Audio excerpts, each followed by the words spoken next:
Hey guys, good morning, good afternoon, welcome back to a new blog. I'm Prasanjit, you're watching Krisha blog. तो बहुत दिनों के बाद फिर से एक ब्लॉग शूट कर रहा हूँ एंड आज का blog again on a very good और interesting topic of stamp four in Ireland और पीआर इन आयरलैंड। ठीक है, तो बहुत दिनों के बाद ये वीडियो शूट हो रहा है एंड दिस ईयर का फर्स्ट वीडियो है 2025 का।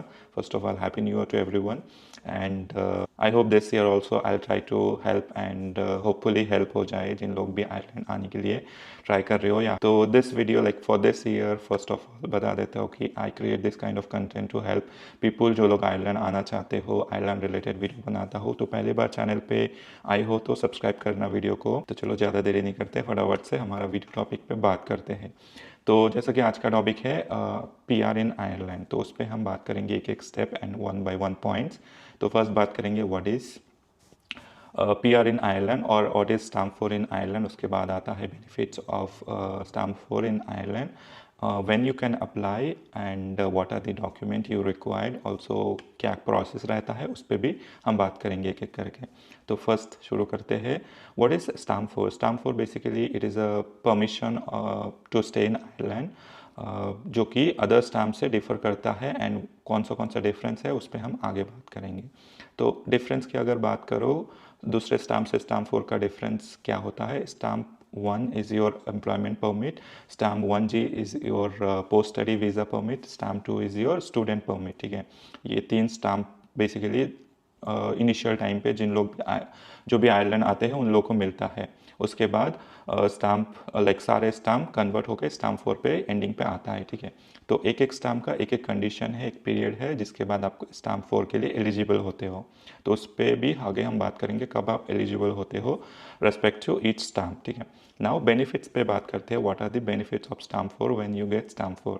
तो फर्स्ट बेनिफिट, आपको कोई रेस्ट्रिक्शन नहीं होता है, आप कोई भी एम्प्लॉयर सेलेक्ट कर सकते हो एज योर ओन चॉइस, आप स्विच कर सकते हो कंपनीज में, वर्क परमिट आपको ज़रूरत नहीं होता है। ठीक है, moving on to the next benefit जो मुझे फील होता है कि यहाँ पे आप कोई भी बिजनेस या कोई भी एजेंसी या कोई ओन काम करना चाहते हो तो आप इजीली स्टार्ट कर सकते हो with stamp 4। That is like कोई भी स्टोर ओपन करना है कर सकते हो। बहुत सारे इंडियन जो कि यहाँ पे आके they set up their own pizza store and दूसरे स्टोर्स। ठीक है, तो वो एक बेनिफिट यहाँ पे मिलता है।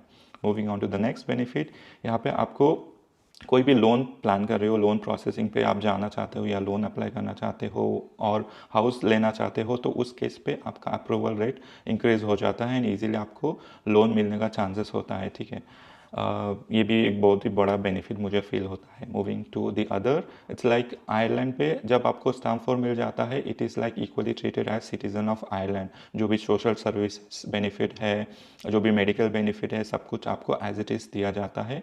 आप वो ऑप्ट कर सकते हो हर एक ऑप्शन जो कि नॉर्मली अवेलेबल होता है। ठीक है, ये कुछ बेनिफिट्स है, जब आप स्टैम्प 4 आ जाते हो, स्टैम्प 4 मिल जाता है, आप ऑप्ट कर सकते हो। ठीक है, इसके साथ साथ दूसरे जो भी बेनिफिट है मैं डिटेल बेनिफिट का लिंक आपको डिस्क्रिप्शन में मैं मेंशन कर दूंगा, आप चेकआउट कर सकते हो। दीज आर फ्यू पॉपुलर और मेजर बेनिफिट जो मैं आपको ऑलरेडी मेंशन कर दिया हो। ठीक है, उसके बाद आता है कब आप अप्लाई कर सकते हो, when you are eligible and who can apply. ठीक है, फर्स्ट बात करते हैं जब आप स्टैम्प 1 पे आते हो, that is your critical skill, तो प्रिसाइसली 21 मंथ्स एंड 21 मंथ्स और 2 ईयर के अंदर आप एलिजिबल हो जाते हो स्टैम्प 4 के लिए, तो आप प्रोसीड कर सकते हो। उसके बाद आता है आपका स्टैम्प 1G। स्टैम्प 1G पे आई बिलीव 5 ईयर के बाद आप अप्लाई कर सकते हो फॉर स्टैम्प 4 एंड जो कि जनरल परमिट होल्डर होते हैं उन लोग के लिए भी आई बिलीव 5 ईयर है। 5 ईयर के अंदर आप अप्लाई कर सकते हो स्टैम्प 4। ठीक है, and for student after like stamp 2 तो स्टूडेंट के लिए होता है, they have 1 year of validity for stamp 2, उसके बाद उनका रिन्यूअल करके 1G हो जाता है। ठीक है, एलिजिबिलिटी कंडीशन है। ठीक है, इसके बाद आता है क्या क्या आपको डॉक्यूमेंट चाहिए स्टैम्प 4 अप्लाई करने के लिए। बेसिकली डॉक्यूमेंट आपको ज़्यादा कुछ नहीं चाहिए, जस्ट योर सिग्नेचर चाहिए, your IRP front and back, your passport और डेमोग्राफिक जो डिटेल होता है वो पासपोर्ट चाहिए and your summary of your employment. एक ही एम्प्लॉयर के साथ आपका एम्प्लॉयमेंट होना चाहिए to meet the stamp 4 eligibility condition. ठीक है, तो आप 2 ईयर का समरी डाउनलोड कर सकते हो माई रेवेन्यू से, माई अकाउंट से, वहाँ से डाउनलोड करके you can add that will give you like start day of your employment to employment and वहाँ से लेके they will count for 21 month precisely, ठीक है। एंड उसमें पूरा सैलरी डिटेल हो जाता है, मिल जाता है। साथ ही साथ अगर you have your pay slip तो आप पे स्लिप भी ऐड कर सकते हो, रिसेंट पे स्लिप 2 या 3 महीने का, ठीक है। तो these are the major document जो रिकॉर्ड होता है। अगर कुछ फर्दर चाहिए so they will come back to you और they will send in email, you can easily provide them with the email. उनकी ईमेल आईडी ईमेल पे ही आप प्रोवाइड कर दोगे तो that is enough. Now let's go to the laptop screen and check कैसे आप इसको अप्लाई कर सकते हो, प्रोसेस क्या होता है। वेरी सिंपल प्रोसेस है, मैं बहुत ही जल्दी आपको समझाने की कोशिश करूँगा, ठीक है। Before going to the process part, अगर आप आयरलैंड आना चाहते हो, कोई कंसल्टेंसी ढूंढ रहे हो स्टडी पर्पज़ के लिए आयरलैंड और यूके, डिस्क्रिप्शन में आपको डिटेल मिल जाएगा जहाँ से आप उसको ऑप्ट कर सकते हो। They are very genuine service provide करता है एंड डेफिनेटली कुछ फर्दर क्वेश्चन या कुछ आपका डाउट रहता है रिलेटेड टू दैट आप कमेंट में पूछ सकते हो, इंस्टाग्राम में पूछ सकते हो। And also they have their chat services, उनको भी आप रीच आउट हो सकते हो फॉर आयरलैंड स्टडी और यूके स्टडी पर्पज़, ठीक है। Now let's move to the laptop screen. अभी बात करते हैं ऑनलाइन पे आप प्रोसेसिंग कैसा कर सकते हो इजीली। इसमें वेरी सिंपल प्रोसेस है। फर्स्ट आपको यहाँ पे एक अकाउंट क्रिएट करना पड़ेगा। इफ़ यू डोंट हैव, आप यहाँ पे रजिस्टर हियर करके आप आपका detail, first name, last name, email ID and password करके आप रजिस्टर कर सकते हो, ठीक है। उसके बाद आप नॉर्मली लॉगिन करना पड़ेगा। जैसे कि मेरे पास अकाउंट है तो मैं लॉगिन कर लेता हूँ। काइंड ऑफ ऐसा आपका वैलिडेशन रहेगा every time you log in. आपका जो ईमेल आईडी रहेगा उसमें आपका एक वन टाइम पासवर्ड आएगा जो कि आपको वेरीफाई करवाना पड़ेगा।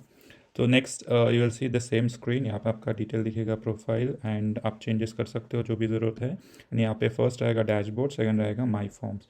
तो बेसिकली डैशबोर्ड में यहाँ पे आपको कुछ भी न्यू एप्लीकेशन फिल करना है तो यहाँ से जाके करना पड़ता है। एंड माई फॉर्म में जो ऑलरेडी मैंने ड्राफ्ट करके लगाया हूँ या जस्ट सबमिट किया हूँ या कंप्लीट हो गया है उसका डिटेल रहेगा। सो आप तो बेसिकली आपके पास जब भी आप किसी भी लाइक किसी भी स्टाम्प का रिन्यूअल प्रोसेस करते हो यही प्लेटफॉर्म से करना पड़ता है। जैसा कि आपके पास 1G है तो उसको अगर रिन्यूअल करके 1G अगेन रिन्यूअल करना पड़ता है तो भी यहाँ से करना है। फ्रॉम 1G टू 1 इसी से करना पड़ता है। लाइक IRP रिन्यूअल यहाँ से होता है, ठीक है। तो एवरी रिन्यूअल पे आपको 300 पे करना पड़ता है। That is the charges fee for what you call the IRP card, ठीक है। तो यहाँ पे फर्स्ट हम इस वाले ऑप्शन पे जाएंगे, एप्लीकेशन फॉर रजिस्ट्रेशन रिन्यूअल्स। तो इसमें अगर आप एक्सपेंड करोगे on this plus symbol registration renewal, यहाँ पे simply application form for renewal for the renewal of immigration permission by resident in the republic of Ireland, ठीक है। बिगन एप्लीकेशन, यहाँ पे डिक्लेरेशन रहेगा। First you just have to do this one, go next, again click this all condition, do next. यहाँ पे आपका जो भी आपका करेंट IRP डिटेल है फिल आउट करना पड़ेगा। रजिस्ट्रेशन नंबर देके current expiry date of your IRP card, यहाँ पे एग्जांपल है, आप चेकआउट कर सकते हो अगर कोई नंबर समझ में नहीं आ रहा है तो, ठीक है। ऑल डिटेल फिल करने के बाद आपको एक एक करके नेक्स्ट करके जाना पड़ेगा। मेरा एप्लीकेशन ऑलरेडी हो गया है, राइट, तो मैं आगे नहीं जा पाऊँगा क्योंकि आई कांट प्रोसीड नॉर्मली। तो जो मैंने कंप्लीटेड किया है वो वाला आपको दिखा देता हूँ, ठीक है। तो चलो डैशबोर्ड में फिर से जाते हैं, इसको कैंसिल करते हैं and go to my forms.